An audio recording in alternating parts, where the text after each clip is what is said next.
this lesson, we'll talk about zeros of polynomial functions as well as fundamental theorem of algebra. Assume we have a polynomial with integer coefficients. How can we find its rational zeros? Well, if we could factor the polynomial easily, then we can find zeros by looking at its factors, especially if we end up with linear factors. However, sometimes it's not very easy to factor a polynomial, and we would like to search for some other means of finding possible roots. The rational zero theorem gives us the tool to narrow down the possible roots to some set of finite number of possibilities, and then we can check each of those numbers if it's actually a root or not. So what are the possible rational roots of such polynomial? Well, it happens that if a rational number p over q in simplified form, that means reduced common factors from numerator and denominator, if such a number is a root of a polynomial p of x in a standard form, then the numerator is a divisor of the constant term and the denominator is a divisor of the leading coefficient an. So those are the conditions that will allow us to find out the possible roots. Let's see how this works. In this example, we need to find all possible rational roots, sometimes called zeros, that's the same as roots, for the following polynomials. Since in the first polynomial the leading coefficient is 1, therefore the denominator of our future possible root can only be 1 or -1. However, the numerator is a divisor of the free term of 6 in this case. So our possibilities are plus minus 1, plus minus 2, because 2 is a factor of 6, plus minus 3, another factor of 6, and finally plus minus 6. There's no other possible roots.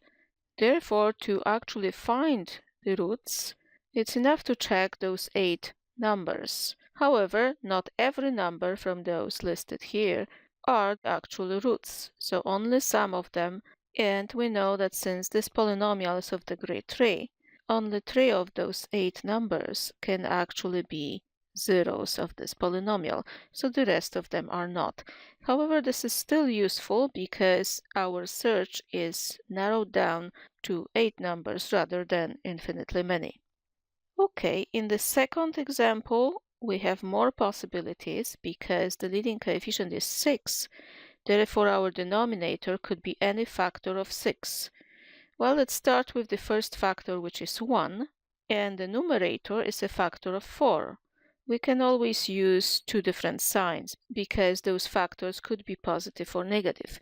So we can start with plus minus 1, as 1 is a factor of 4. Then plus minus the next factor of 4 would be 2. The following one plus minus 4.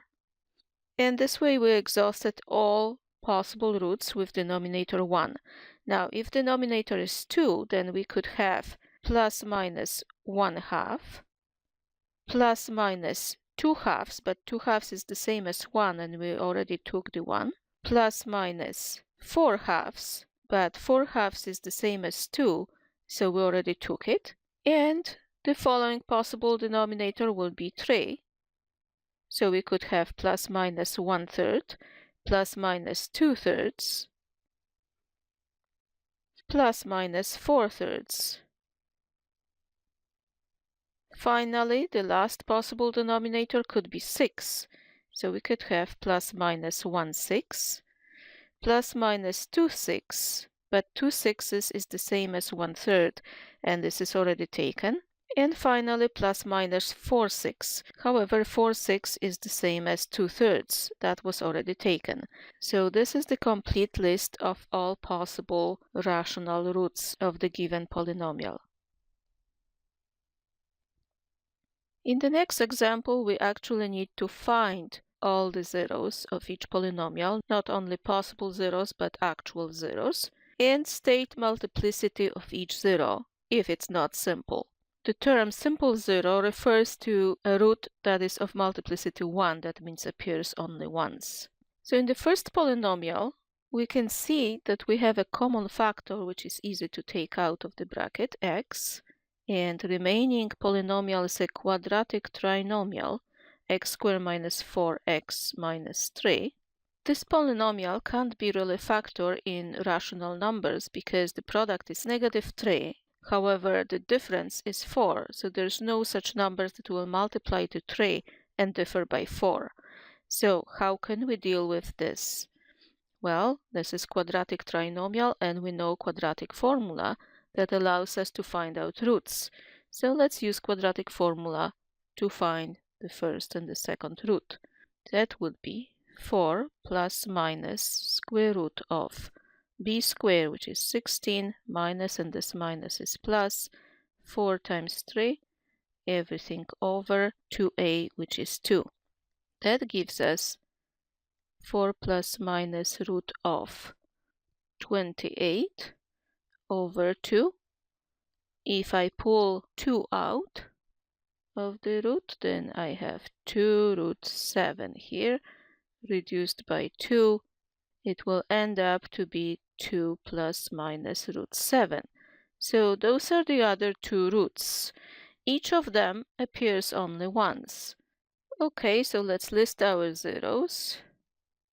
From the first factor, which is just x, we have 1 0, which is 0. And the other two zeros comes from factoring the quadratic trinomial, and they are 2 minus root 7 and 2 plus root 7. The question didn't ask, but we could actually change this factored form of the polynomial to x minus one of those roots, which is 2 and plus root 7, and x minus the other root with plus minus 2 minus root 7. So that's a factored form in linear factors, and those are all possible roots. Okay, let's see the second example. Here we have 4 terms. It's a third-degree polynomial again. We can quickly check if we have any possible factorization by grouping. Well, not really, because the coefficients are 1 and 3, and here even by taking common factor you end up with 3 and 4. So that doesn't work. Therefore, we actually need to use the rational root theorem. What are our possible roots? Possible roots for this polynomial are plus minus 1, plus minus 2, plus minus 4, and plus minus 8. So one of these numbers has to be a root. Let's choose something easy to check, and let's use synthetic division to find out if a number is a root. Since there's quite a few of numbers to check, my advice would be to start with smaller numbers because it's usually easier to check if this is a root or not, and quite often plus or minus 1 or plus or minus 2 would be one of the first roots. So, if I want to check if x equals 1 is a root, it's just enough to plug it in and do it even in your mind. So if x's are 1s, then we have 4 minus 6 minus 8. Oh, that's definitely not 0. It will be negative. So plus 1, it won't be a root. But let's check if x is negative 1. Will this produce a root? We can check it again by plugging into the formula p of negative 1. If it is a root, it should be 0. So let's see. Negative 1 to the 3, it's negative 1. Negative 1 squared, it's 1, so it's plus 3. Then it's plus 6, and then it's minus 8. We have 9 minus 9, yes, it's 0. So yes, negative 1 is a root. Since this is the case, it's a good idea to factor. Well, to factor it, we can go through synthetic division. So we're dividing the polynomial with coefficients 1, 3, negative 6, negative 8 by negative 1. Drop the 1, multiply, add, multiply. So we have negative 2, add, multiply, and yes, we have 0, and we know what's left over. So we're ready to factor this polynomial p of x into x plus 1. 6 negative 1 was the first root, and the rest of it comes from synthetic division. So it's x squared plus 2x minus 8. Now, this quadratic trinomial is not too difficult to factor because the product is 8 and the difference 2. That factors into x plus 4 and x minus 2. So the whole polynomial is already factored. Therefore, we can list all the zeros. From each linear factor, we have exactly 1 0, and all of these zeros are simple, the same as in the previous case. So the first factor is -1, -4, and 2, all simple roots. And one more example. What are our possible roots?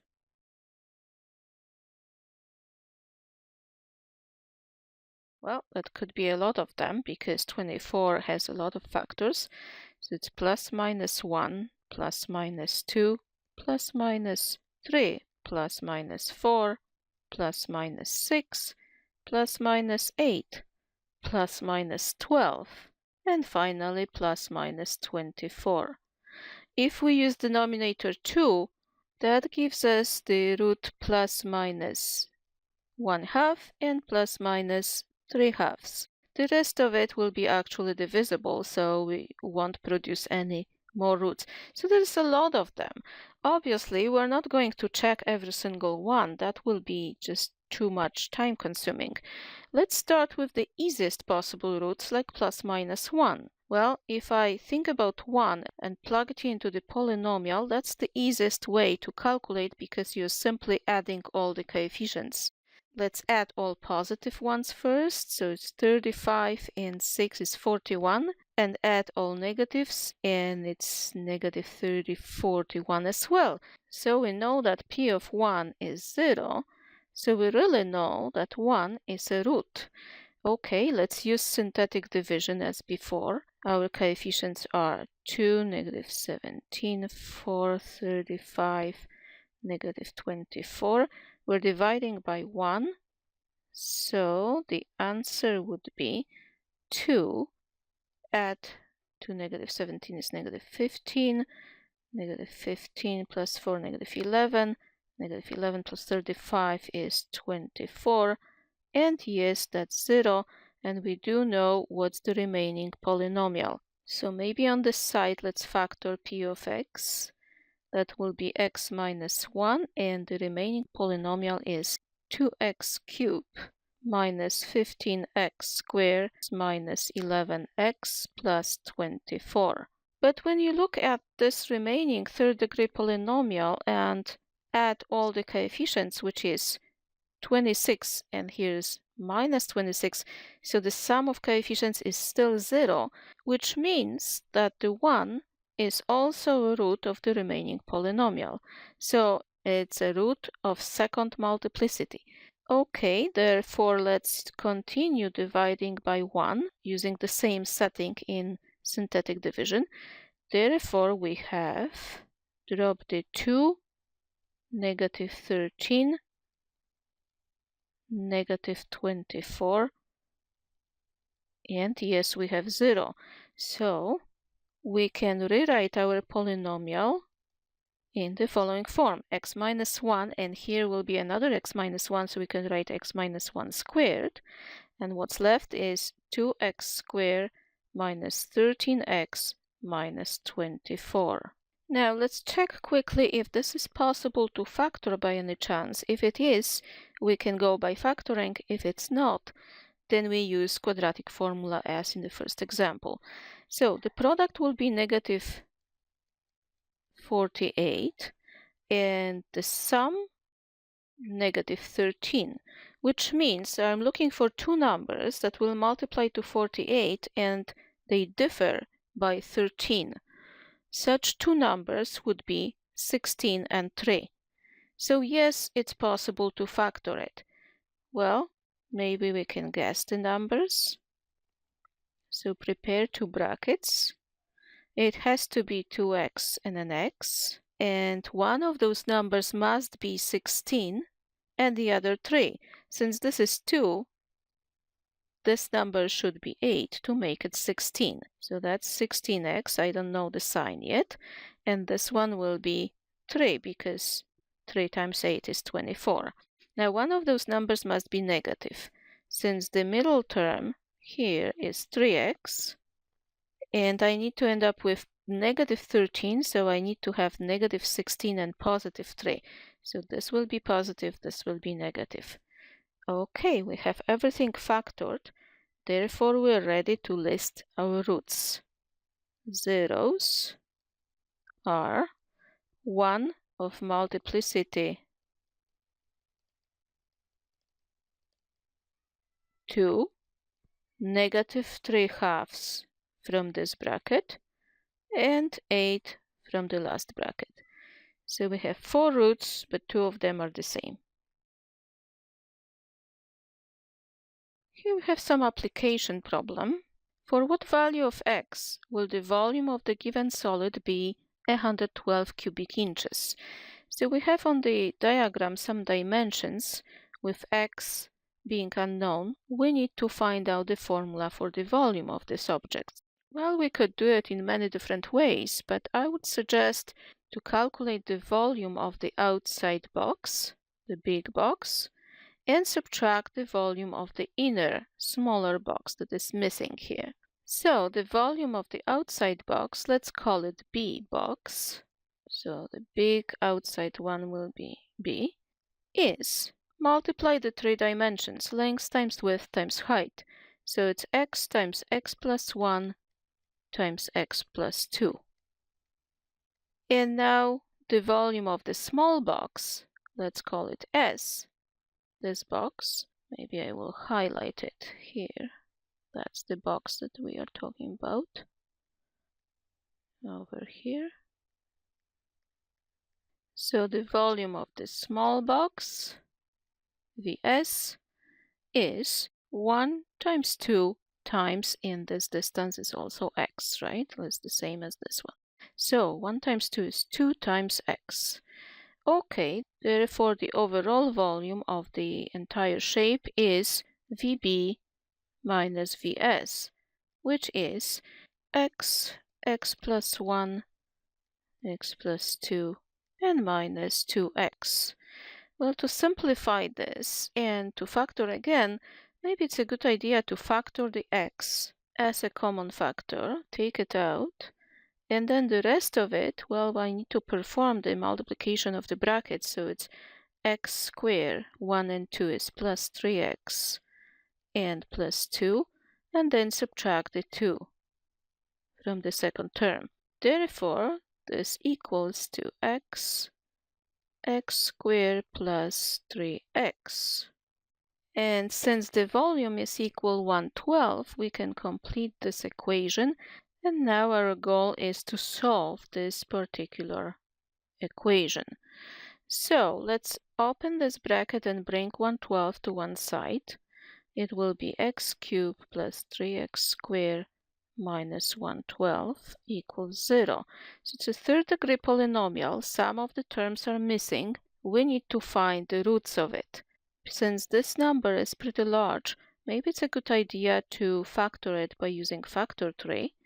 That's 2 times 56, which is 2 times 28, which is 2 times 14, which is 2 times 7.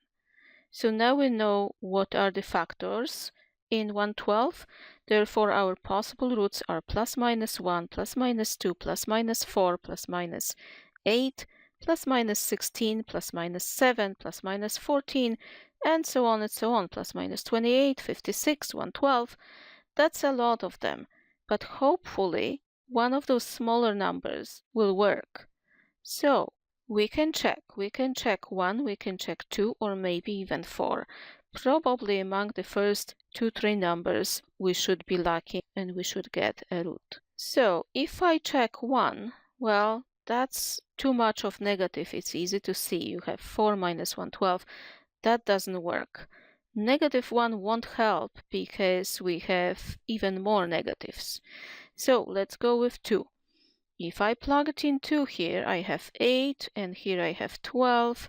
Oh, it's still not enough to balance the negative 112. So even 2 is too small a number. So let's take 4. Maybe take 4. Use synthetic division. So our polynomial translates into 1, 3. There is 0 linear term and negative 112. See if that will work. So drop the 1, 4, add, multiply 28, drop it, multiply. Oh, 4 times 28 is exactly 112. So we are lucky. Yes, 4 is a root. Therefore, this polynomial factors into x minus 4 and x squared plus 7x plus 28 equals 0. Now, what do we know about this particular trinomial? Well, if we calculate discriminant, it is b squared, which is 49, minus 4ac, which is definitely more than 49. So it's smaller than 0. So this parabola doesn't have any roots. No roots for the parabola. The parabola looks somehow like this. It doesn't cross x-axis. Therefore, the only root for this polynomial is 4. So x is definitely 4 inches. That will be the answer for the question. So we have width 4, length 5, and the height 6. So this process of finding the roots and factoring polynomial into possibly linear terms leads us to the following fundamental theorem of algebra. If we have any nth degree polynomial p with even complex coefficients, then we can claim that such polynomial has at least one complex zero. So generally, polynomial with real coefficients will also have at least one complex zero. What does it mean? Well, if we have this polynomial in a standard form, written like that, and the degree of the polynomial is bigger, equal 1, with leading coefficient non-zero, and the coefficients are possibly complex, let's see, stands for complex numbers, then such polynomial can be expressed in a factored form where you have a leading coefficient an, and then all the factors are very simple linear factors of the type x minus the root, x minus c1, c2, cn, when those numbers c1 up to cn are some roots, possibly complex roots, and not necessarily different. As we saw in previous examples, sometimes the roots may be of higher multiplicity than 1, so they may be the same. But you can always factor any nth degree polynomial in complex numbers into linear factors like this, and will be n of them. Well, so let's use this theorem and solve the equation, possibly in complex numbers. As you remember, we solve polynomial equations usually by factoring, but this time we can deal with higher degree polynomial equations, and we can use the rational zero theorem and the way that we can factor quadratic trinomials in order to factor completely into linear terms, as in the above formula. So, since we deal with third degree polynomial, the first step would be to find possible roots for this polynomial, to break the degree of the polynomial a little bit down and be able to factor quadratic trinomial. Okay, the first root should be searched among the numbers plus minus 1, plus minus 2, plus minus 3, plus minus 6, because those numbers are divisors of 6. Now the denominator could be 5 as well. So it could be plus minus 1/5, plus minus 2/5, plus minus 3/5, and plus minus 6/5. Those are all possible roots. It's a finite set of possibilities, so we can always check all of them. Obviously, the best idea is to start with the easiest ones. If I start with 1, that's the easiest to check, and plug it in for x's. It's really easy because, as before, we are adding just coefficients. So we have a lot more negatives than positives, so 1 won't work. With -1, we'll have -5, -6, and 6. That cancels. So -5 and -29, it's too much negative as well. So these ones don't work at all. Okay, let's try 2 or -2. Since 29 is quite a lot on the negative side, maybe if we choose -2, that would be my intuition, maybe that will work. Let's see. So we have 5, -6, -29, 6, and we perform synthetic division. Drop the 5, multiply, add, -16, multiply, 32, so that's 3, multiply. Oh yes, it does work. If you choose a number and perform synthetic division and that doesn't work, don't worry about it, just change the number for the next one. You can cross out the one that you tried and go for the next one. So sooner or later you'll catch a number that will work. Okay, that means that our original polynomial can be factored into x plus 2 because of the root -2, and the rest comes from those coefficients 5x squared minus 16x plus 3. Since this is quadratic trinomial, we know how to factor it, either by guessing numbers or by quadratic formula. Let's see if it's possible to factor by guessing. 3 times 5 is 15, so the product 15 and the sum 16, yes, that's possible, because 15 and 1 would work. So let's try. I must have 5x here and 1x there. The sum of this outside product and the inside product should be 16. So how can I place 3? I could place 3 here and 1 there, but then I will have 5 plus 3, it's 8. Or I could place 3 over there and 1 here, and then I would have 15 plus 1, it's 16. Both of them needs to be negative. So yes, we have factored form, therefore we can state the roots. They are -2, 1/5, and 3. The question is solved. Another example. This time, before we start listing our possible roots, let's think for a second if we could possibly factor it by grouping. Well, if that's a possibility, maybe it will shorten our search for roots. If I factor x squared from the first two, I have x minus 3, and if I factor 4 from the last two, I have x minus 3. So, well, that's great, because now I have common factor x minus 3, and then I have x squared plus 4. X minus 3 is already a linear factor, but x squared plus 4 is a quadratic factor, and we should try to break this factor down. Well, it's a sum of squares. We know that sum of squares is not factorable in real numbers.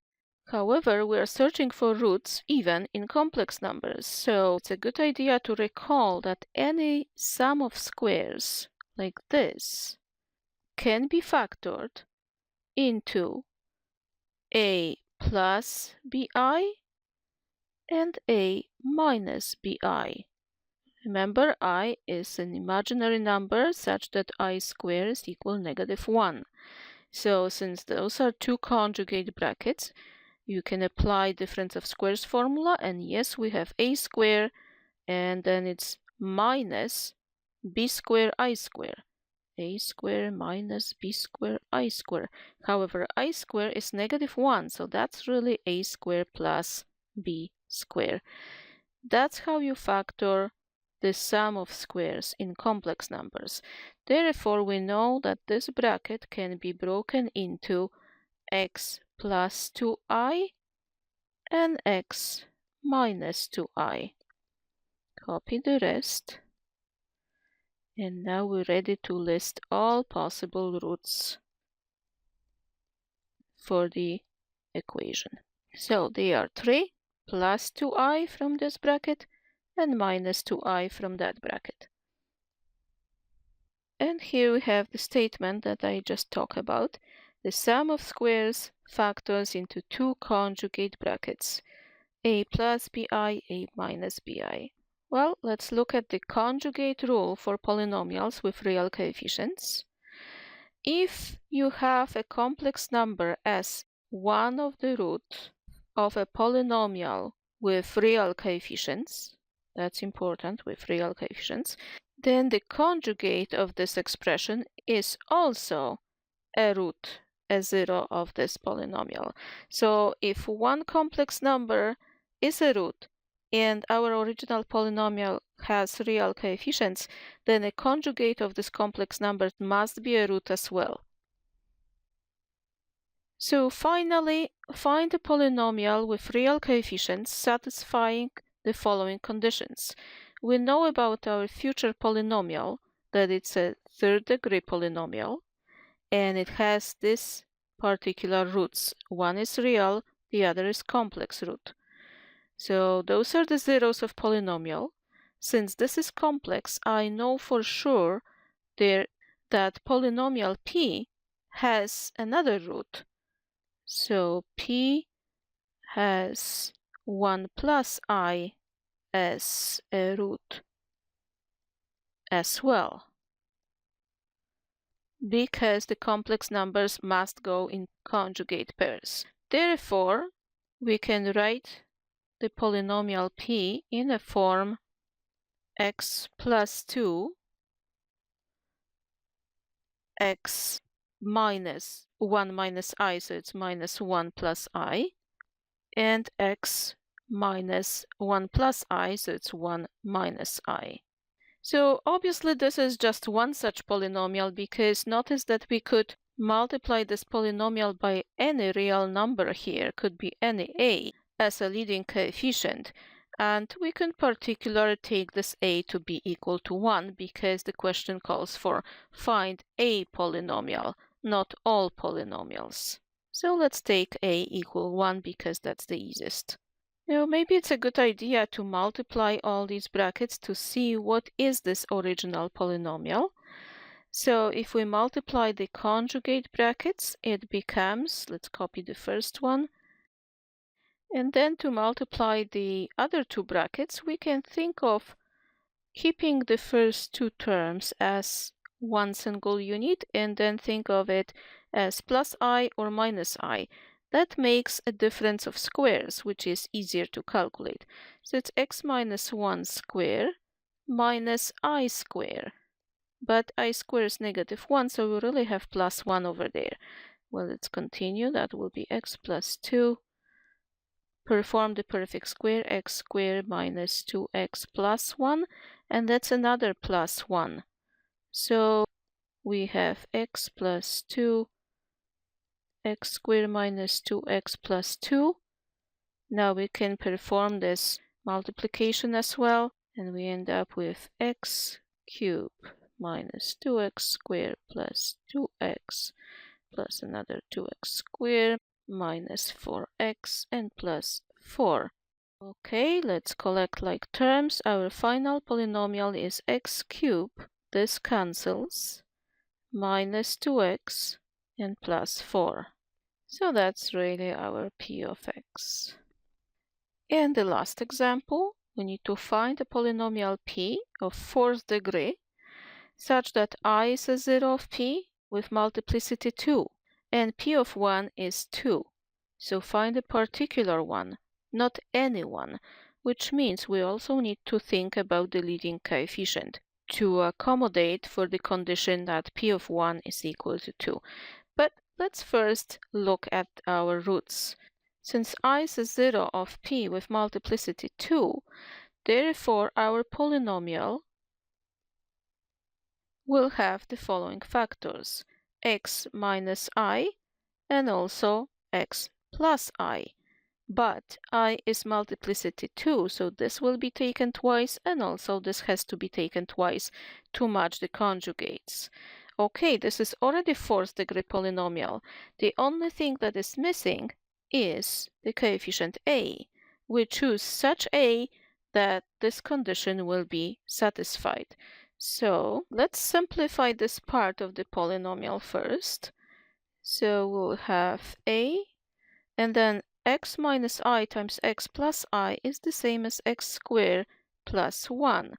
However, both of them were squared, so this will be squared. Now, since we need to accommodate for the condition p of 1 equals 2, so p of 1 equals a, and if x is 1, we have 1 plus 1, it's 2 squared, equals 2, which means that a is equal to 2 over 4, which means it's really 1/2. Therefore, our polynomial is actually 1/2 of x squared plus 1 squared, which we could leave this way, or we could unfold it as 1/2 x to the 4 plus 2x squared plus 1. That's equivalent answer.